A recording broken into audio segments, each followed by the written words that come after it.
What if I told you that having better finances than 95% of people is actually very easy? You don't need a six-figure salary, you definitely don't need to haggle over a $5 coffee, and you don't need to cancel everything fun in your life. I've helped tons of people go from feeling like they are living paycheck to paycheck to saving their first $10,000, building six-figure investments, and not stressing out over money. And in this video, I'm gonna show you exactly how to do that so you can get ahead of 95% of people in just 3 months. Step 1, master the numbers that 95% of people ignore. Most people think they have a handle on their money, but ask them one simple question. How much do you spend in total every month? And suddenly, blank stares. That's exactly why so many people feel stuck. If you don't know your monthly spending, you are basically flying blind. You're making random financial decisions and praying it all works out. But the truth is it won't. If you apply at least half of what I tell you in this video, you'll be miles ahead of everyone else. Think about it. Half the people I speak to don't even know their own annual income. 90% of people do not know their total debt. 95% of people don't even know when their debt will be paid off. And almost nobody calculates their crossover point. More on that later, it's gonna change the game for you. See, a lot of people will go their entire lives without knowing these basic numbers, and they will feel behind because of it. They might actually earn a lot of money. They might actually be in a pretty good financial place, but they feel horrible about their money. You don't have to feel that way. Once you take control of your numbers, you're gonna feel good about your money. No more feeling overwhelmed, no more wondering where's all the money going. You're gonna make moves that actually build wealth, and you're gonna see it happening in front of your eyes. So how do you do it? How do you go from financially lost to completely in control? It starts with asking yourself a few brutally honest questions. And I'm gonna ask you these right now to figure out your 5 key numbers. Number 1, what's your burn rate? You know, when I ask people how much they spend every month, they pick a number, which you can tell is a complete lie. First of all, it's always a round number. Oh, 3,000? How convenient that the number ended in a 0. Shocking. And second, they answer with a feeling. I feel like it's too much. I didn't ask for a feeling, I asked for a number. Then I actually have them check their bank and credit card statements. And oftentimes it's like 4,500. Whatever number they thought, it's way more. Now that number is their burn rate. That's the total amount of money they are spending every month.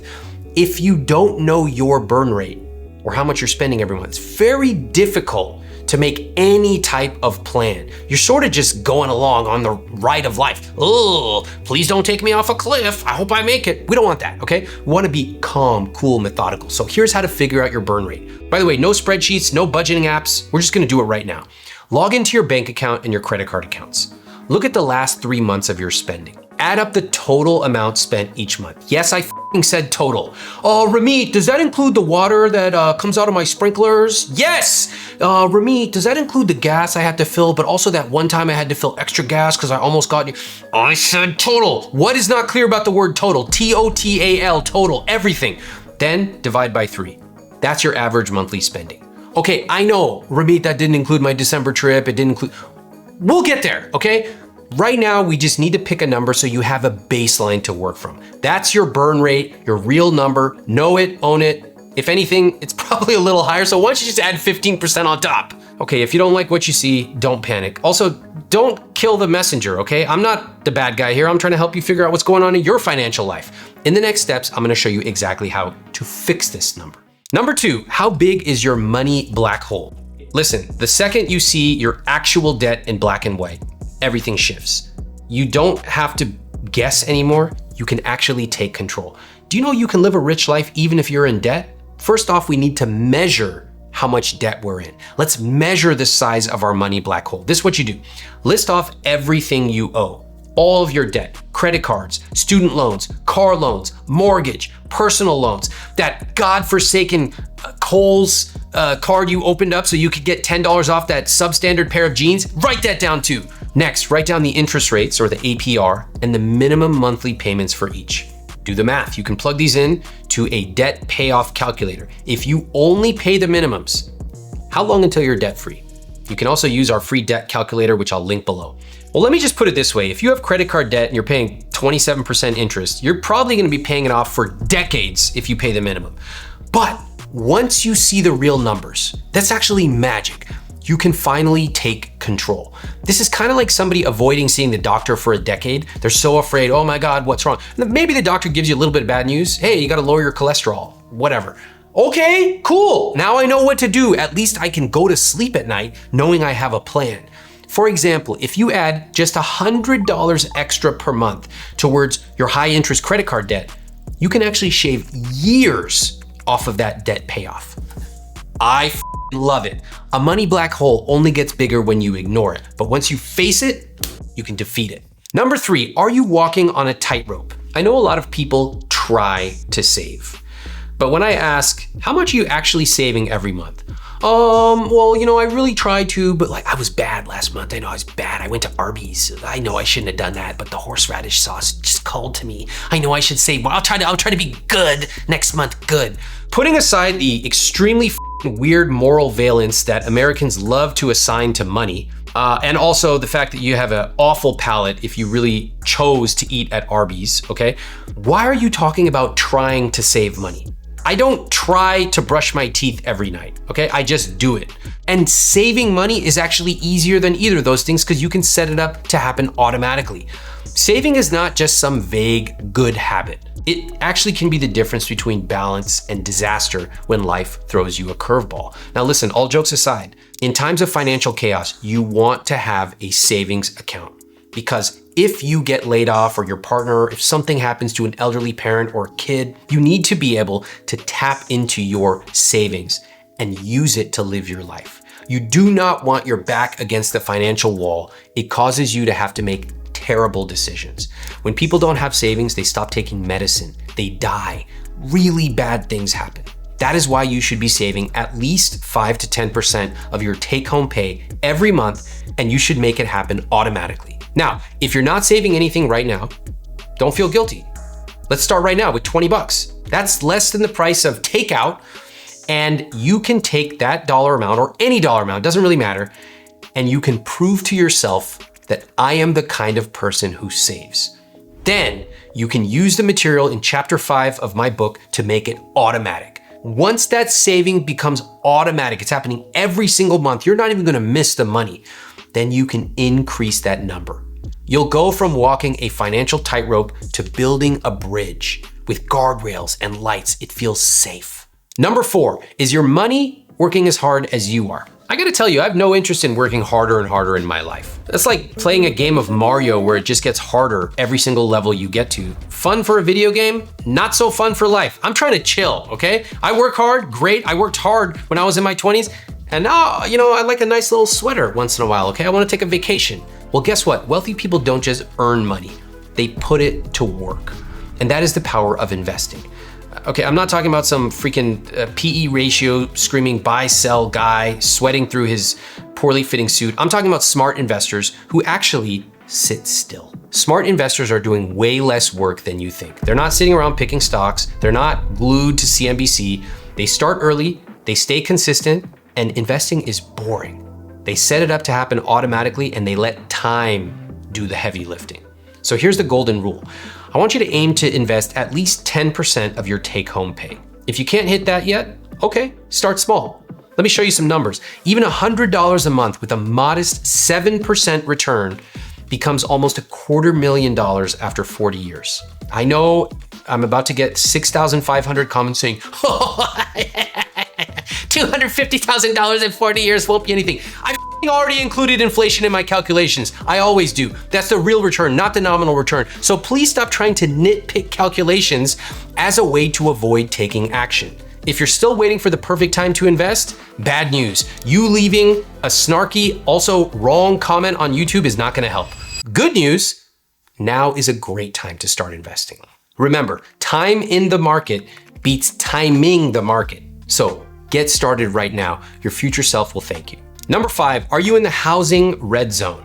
You wouldn't believe how many people I talk to who are obsessed with how expensive bread is at the grocery store, or how their husband spends too much on energy drinks. But I take a look at all their numbers, and the energy drinks and the eggs have nothing to do with it.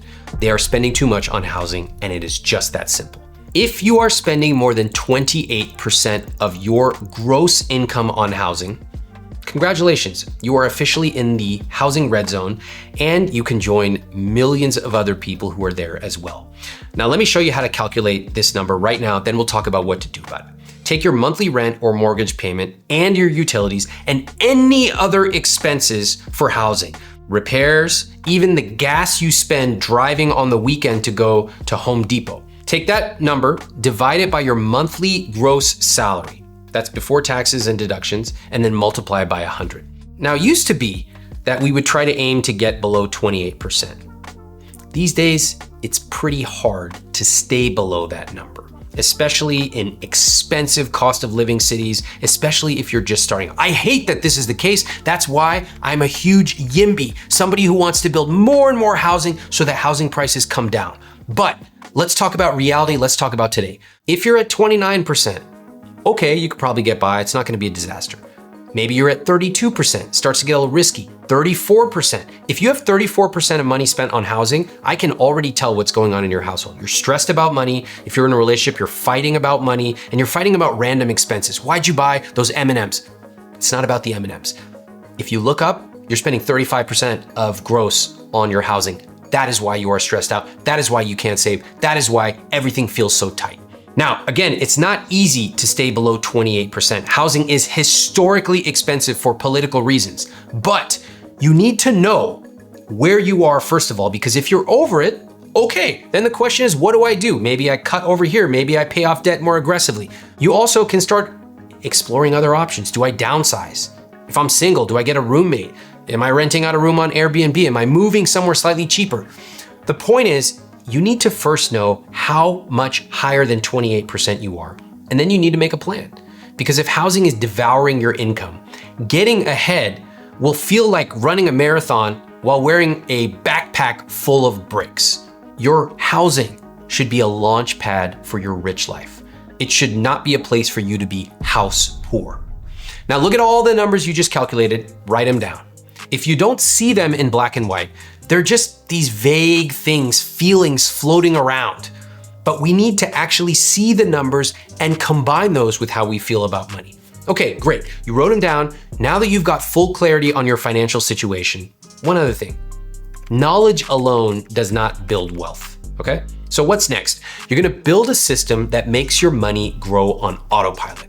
What you're probably noticing is that in order to live a rich life, you have to question a lot of the common things that you were taught about money. Let's talk about something else that almost nobody questions, their financial advisor. Do you know how much you pay your financial advisor or how much your parents pay theirs? Most people actually have no idea. Most people pay a financial advisor a percentage, something like 1% of assets under management. Doesn't sound like a lot, 1%, big deal. That 1% can cost you hundreds of thousands of dollars over your lifetime. And the truth is, most people can probably DIY their own money themselves. But if you have a complex situation or a large portfolio, or if you just have specific scenarios you want guidance on, I'm all for hiring a professional, financial advisor or financial planner. I've done it myself. Just make sure you pay a flat fee for financial planning, not a percentage. Our friends at Facet, the sponsor of this video, are one great option. Facet provides you flexible access to a team of financial planners, CFP professionals, and a team of professionals providing guidance across retirement planning, tax strategy, estate planning, and more.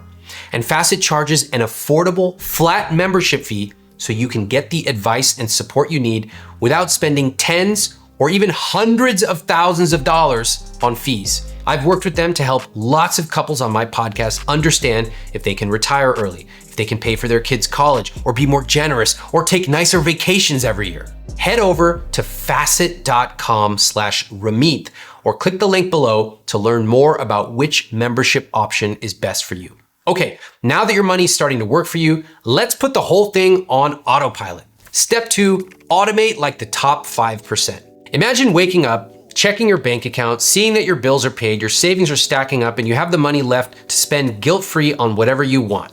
No stress, no spreadsheets, no, oh my God, did I forget to pay my credit card bill again? Only one quick thing. You don't even need to log into your account every freaking day, okay? I don't. Your money's automatically set, it goes where it needs to go, and you can spend on the things you love without having to check in every day. Oh, Bank of America, why am I staying with this bank? Do I have 15 cents? No, you already know. And also you switched off a B of A. So how do you get there? Well, let me tell you where most people mess up. They save whatever's left at the end of the month. And truthfully, that's the problem right there. That's why they never get ahead. Because if you wait until the end of the month to save, there's not gonna be any money left. I can tell you right now, the top 5% do the opposite. They pay themselves first. Let me show you how this works for you. Before you even get paid, a portion of your paycheck goes straight to your 401k. On the 5th of the month, automatic transfers send money to your savings and investment account. A portion of that money goes into a high yield savings account, roughly 5 to 10% for your emergency fund, upcoming big purchases, maybe a down payment on a house. Another 5 to 10% goes straight into a Roth IRA where it grows tax-free. That money turns into big money over the long term. On the 7th, your system automatically pays all your bills, rent, utilities, insurance, so you're never missing a payment or incurring late fees. By the way, your credit card is also paid off in full on this date. You're not carrying a balance, no interest payments, no more giving the bank or credit card your hard-earned money. And whatever's left, spend it however you want. Guilt-free. Now, if you don't want to track every dollar, great, you don't have to. You just use the system I outlined. Once your system is running, every dollar is working in the background to help you live your rich life. No need to compare the price of lettuce. No need to feel guilty. I'm a moral failure because I actually spent 13 extra cents on getting oat milk. Doesn't matter, okay? Your money's going where it needs to go by percentage. It's all happening automatically. And once that's happening, you can focus on something even bigger, your crossover point. Step 3, calculate your crossover point. Imagine waking up one day and realizing you never have to work again. That is your crossover point. That's the moment your investments generate enough income to fully cover your expenses automatically. Guys, you don't need to win the lottery in order for this to happen. You don't need to be making $1 million a year. You can build a system that makes this possible and helps you achieve financial independence. And once you have the crossover, you can keep working if you want to, or maybe you decide you want to work part-time, take a sabbatical, go out to brunch for 3 hours a day, take your dog for dog yoga. It's up to you. That's freedom. So let's calculate the math. I'll break down how it actually works for you right now. First, figure out how much money you need to actually cover your monthly expenses. That's your target number. That's the amount you need to live comfortably without a paycheck. Next, plug that number into a retirement calculator to see how much you need to invest to generate that amount every month. I'm gonna link a calculator below. That is your crossover number. And from here, you can actually play with the variables. You wanna cut expenses? Cool, you'll need to save less. You wanna earn more? You can save and invest even faster. Do both? You can actually hit your crossover point a lot faster and only minimally have to cut back on your lifestyle. So let me show you how even small changes can massively shift your timeline. Let's say you make $80,000 a year, you spend $6,000 a month, and you invest 10% of your income. At that pace, with a conservative 7% return on your investments, you'd reach financial freedom in about 42 years. Okay, not bad. That's the default. Now let's speed things up. Cut your expenses to $3,000 a month. Boom, freedom in under 13 years.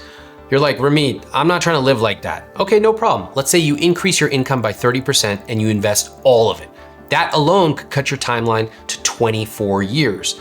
And if you both increase your income by 30% and cut your expenses by just 30%, not 50, just 30, you could reach financial freedom in just 14 years. The takeaway here is you don't need to just live on rice and beans or make $800,000 a year.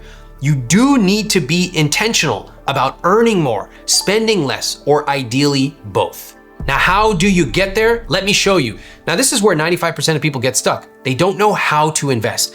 But I gotta say something. People will literally leave comments in my YouTube videos going, how do I invest? You talk about investing, but you never talk about how to do it. I'm like, have you read my book. It was originally published in 2009. I've been writing my blog for over 20 years. When somebody presents this comment full of aggravation, but how do you invest? That's like me saying, but where do I find water in the developed world? Go and turn on a tap. And if you don't know where the tap is, go on YouTube and say, where do I drink water in a big city? It's everywhere to be found around you, but you have to go and find it. Nobody's gonna come and say, hello, little Benjamin, let me sit you down and teach you all about the difference between diversification and asset allocation. Take some responsibility. All right, for the 3% of people who are not totally turned off by me and this video and are actually still watching and learning how to invest, I'm gonna show you how to invest, okay? People think investing means stock picking, watching charts, listening to some guy, Chris Crone on TikTok telling you some other scammy idea he has. No, that's not what investing looks like. When my family asks me what to invest, I talk about very simple investments. Index funds, target date funds. Let's break it down. Index funds are basically low-cost bundles of stocks that track the market. And historically, they've returned about 7% per year after inflation. That basically means you have a very inexpensive way of buying investments. It's really simple, and believe it or not, you can actually outperform most expensive money managers, okay? Your money grows in the background. And if you wanna make it even easier, you can use a target date fund. With a target date fund, you just pick the year you wanna retire, and you invest in the fund with that date, and it adjusts, becomes more conservative as you get older. There's great target date funds at Vanguard, Schwab, or Fidelity, and that is how you start to invest. Now, why this actually matters? Guess what? Not everybody wants to retire early. That's okay. The crossover point isn't just about quitting your job. It's about giving you options. It's about waking up and knowing if you don't love your job anymore, maybe you don't have to stay there. If you don't want to work 50 hours a week, maybe you can talk about going part-time. If you want to travel a lot more, you know you have the money to do it. This is using money for freedom, flexibility, and having the power to design your life on your terms. So ask yourself, do I want to reach my crossover point? And if yes, what's my path to get there? Because you get to decide how fast you want to go and how you get there and what your life looks like once you do. Which brings me to step 4, scale up your new rich life. Let's zoom out for a second. Once you've calculated your crossover point, everything really starts to change. You might not be financially free yet, but you are on the path. You've moved from this nebulous concept of someday to something real. You know the number, you know what it takes. That alone puts you ahead of 95% of people. And whether you're 1 year away or 10 years, now is the time to start thinking like someone who's already financially free. Because if you wait until you hit your number someday, what a terrible way to go through life. People worry about their money forever, then maybe they reach financial freedom, but they never even enjoyed the process and now they don't even know what to do. That's not gonna be you. You didn't come this far just to stare your net worth like it's a score in a video game. A lot of people see money as a limitation. It stresses them out, it keeps them trapped. But the people who are watching this, the 5%, they know money is a tool. It's a lever. It's a passport to be able to travel to the kind of life you want. So here are a few questions to help you design your new rich life. What financial rules do I follow and which ones am I gonna throw out? Remember, you don't have to do what everyone else does. Part of creating your rich life is being unapologetically different. For example, maybe you love renting because you don't want to fix your leaky roof, or you don't care about cars, so you drive an old, modest sedan, or you prioritize travel, or you spend a ton of money on private school for your kids. It's up to you, your money, your values, your rules. Where am I spending too little? Now that you're financially free or on the path, what is something you love but you've been holding back on? If it's health, maybe it's time to get a therapist for mental health or attend yoga classes. If it's convenience, maybe you hire someone to help out around the house every once in a while. If it's experiences, maybe it's time to take that cool camping trip or splurge on that international trip. This is the moment you start to enjoy the rewards of your hard work. How do I give back? Real wealth isn't just about having more money in your bank account. It's about what you do with it. That might mean helping your parents retire, funding a passion project, or supporting a cause you care about in real life, not just on Instagram. This is your opportunity to use money to create meaning. What's my next chapter? Now that money is not your primary constraint, what do you actually want to do? What dreams did you used to have that you left behind or put on pause because of financial limitations? Maybe you always wanted to learn piano or travel the world. Maybe you wanted to go and eat different kinds of food and not look at the price on the menu. Or maybe you want to finally start that business that's been sitting in the back of your head for years. This is your chance to design your rich life on your terms, no limits. Now's the time. Your rich life is yours to design. And if you are serious about making this real, your first major milestone is hitting 100K. Why 100K? Because that's when everything changes. Your money starts working harder than you do, and you finally feel ahead. So if you want the roadmap to get there, I break it all down right here.